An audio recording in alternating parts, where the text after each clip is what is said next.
This is Autoline Daily, the show dedicated to enthusiasts of the global automotive industry. We start out today with a disturbing statistic out of Europe. New car sales fell to the lowest ever on record for the month of January. Automakers sold only 682,600 new vehicles. In good times, that number would be well over 1 million. The chip shortage is mainly to blame, according to the European Automobile Manufacturers Association. But it did have some good news. Sales were up in Germany, Spain, Slovakia, and Romania. Meanwhile, Dongfeng will become the first state-owned Chinese company to sell electric cars in Europe. Voya, the premium EV brand from Dongfeng, will go on sale in Norway this June. It will offer one model, called the Free, which starts at about 47,000 euros or $53,400. Voya plans to expand to other European markets in the near future. Volkswagen is going to buy the autonomous tech unit from Huawei, and the deal could be worth billions of euros. There aren't many details, but VW apparently wants to acquire self-driving technology from Huawei. VW declined to comment on the report, but this makes us wonder if VW needs Chinese AV technology specifically for the Chinese market, since it already invested $2.6 billion in the U.S. autonomous company called Argo AI. Autonomous vehicles collect a ton of data, and China has very strict regulations that data has to reside on servers based in China. During a Q&A session on Reddit yesterday, Volkswagen CEO Herbert Diess said he believes autonomous driving will become widespread within the next 25 years. Speaking of German automakers in China, the all-electric Porsche Taycan is selling way better than probably anyone expected. It accounted for 18% of Porsche's total sales. Car News China reports that sales grew thanks to the Taycan 4S and rear-wheel drive models being added to the lineup.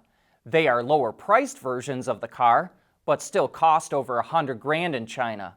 The Taycan also qualified for an exemption to the 10% sales tax for cars, which is designed to help sell more BEVs.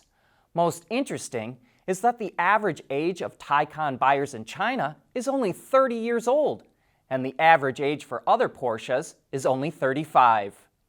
Meanwhile, back in Germany, Porsche unveiled a performance version of the Macan called the T for touring. It gets a 2-liter turbo with about 261 horsepower and 295 pound-feet of torque. That's not as much as the 375 horsepower that the 2.9-liter twin-turbo V6 engine in the Macan S and GTS deliver. But the 2-liter 4 is nearly 130 pounds lighter than the V6, so Porsche says it's quick off the line and handles better. It'll do 0 to 100 kilometers an hour in 6.2 seconds, but the V6 will do it in about 4.3. The new Macan T is priced over 69,000 euros in Europe, or nearly $79,000. Another day, another investigation into Tesla. NHTSA is opening an investigation into Tesla's Autopilot system. Last year, it looked into Tesla's crashing into parked emergency vehicles on the road because Autopilot didn't react to the vehicles. Now it's investigating complaints of unexpected braking with Autopilot and says it can happen, quote, without warning, at random, and repeatedly in a single drive cycle. The investigation involves 416,000 Model Ys and 3s from 2021 to 2022. NHTSA has received 354 complaints about the issue over the last 9 months.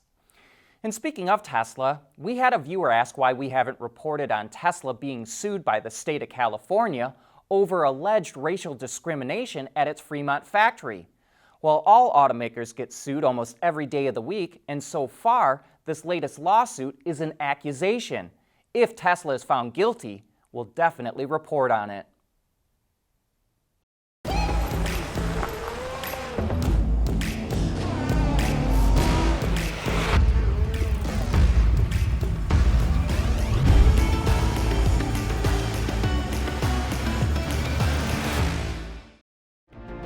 Mobility is becoming electric, connected, and autonomous, just like the manufacturing world. But will always be one thing: a reliable partner for our customers.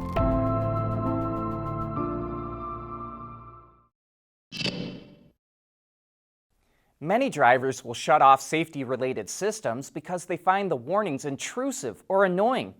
But what if those alerts were more intuitive? Ford is trialing a system in Europe that uses the same suite of sensors it currently has to identify things like pedestrians, bicyclists, and other vehicles. But rather than chimes, lights, or a vibrating seat, drivers would hear the sound of footsteps, a bicycle bell, or the sound of tires rolling on the pavement. And it uses the in-car audio system to project where the object is coming from. Ford says in tests that drivers have been more accurate in identifying where a potential hazard is at. Bentley is going all in on 3D printing. Last year, it says it produced 15,000 components using the method to make things like lightweight sanding blocks for the woodshop, historically accurate tooling for its continuation cars, full-scale powertrain models, and even parts for its Pikes Peak race car. It's able to make pieces in 25 different materials, and because it doesn't have to outsource the parts and the machines can run all day long, the 3D printed components cost 50% less. Bentley also says it will start using additive manufacturing for low-volume manufacturing and customer personalization. Outgoing Volvo CEO Håkan Samuelsson says the current generation XC90 will be sold alongside its successor. The new model is expected to be all electric and will be made at Volvo's plant in South Carolina. The current model is made in Sweden. So Samuelsson says, why close down the old plant when there's still a market for hybrids, especially in America and China? And not only does it give customers more options, it keeps money flowing in off its original investment in the XC90 and continued flow down the production line in Sweden. And this is one way Volvo is handling the transition from internal combustion to electric. And along those same lines, we'll be talking all about internal combustion engines on Autoline After Hours this afternoon. How long can automakers hold on to them? What can they do to cut emissions and boost fuel economy? And how will automakers handle the transition? We'll have engine expert James Martin from IHS Markit on the show, and you can join the action live at 3 p.m. Eastern Time. So join John, Gary, and Lindsay Brooke from SAE Engineering for a deep dive into the final stages of the Ice Age. We want to know what drives your testing. OTA, connected car, diagnostics, remote testing. Intrepid Control Systems is here to help you work from anywhere. Intrepid Control Systems, driven by your data. Methane is one of the worst greenhouse gases. It's 80 times worse than carbon dioxide. And that's why the U.S. government awarded the supplier Mahle $3.2 million for a project to reduce methane emissions in the oil and gas sector. The goal is to create an advanced exhaust gas aftertreatment solution for industrial natural gas engines that are typically used to power compressors, ships, and to generate electricity. The State University of New York and the Oak Ridge National Laboratory are also part of the project with Mahle to develop a system that will be ready in 2025. The U.S. Army has been using the M2 Bradley tank since 1981, and it survived 2 previous attempts to replace it through a series of upgrades. But third time's a charm, I guess.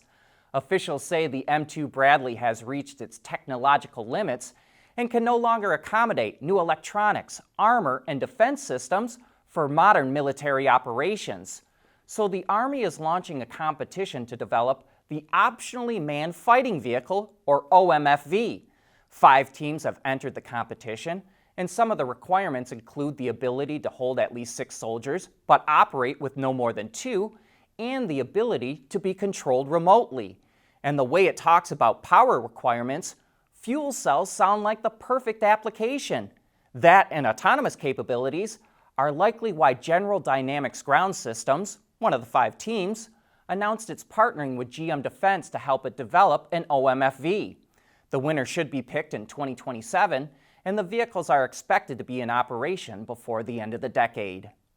Speaking of GM, Buick teased its first electric vehicle, which it says it will show off this summer. Unfortunately, all we get to see is the headlight design. Oh well, more to come. And here's a car that's sure to get people talking.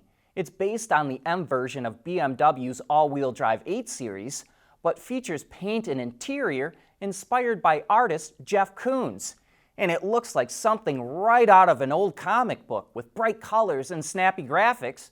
And we even think the seats look like Spider-Man's suit. BMW will make a total of 99 of these cars, but it's only able to produce 4 a week because it takes over 200 hours just to paint the car. Love it or hate it, this car is a real head-turner. But that brings us to the end of today's show. Thank you for tuning in.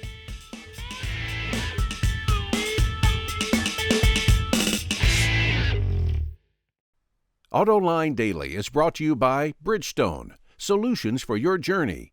Intrepid Control Systems, over-the-air engineering, boost your game. And by Scheffler, we pioneer motion.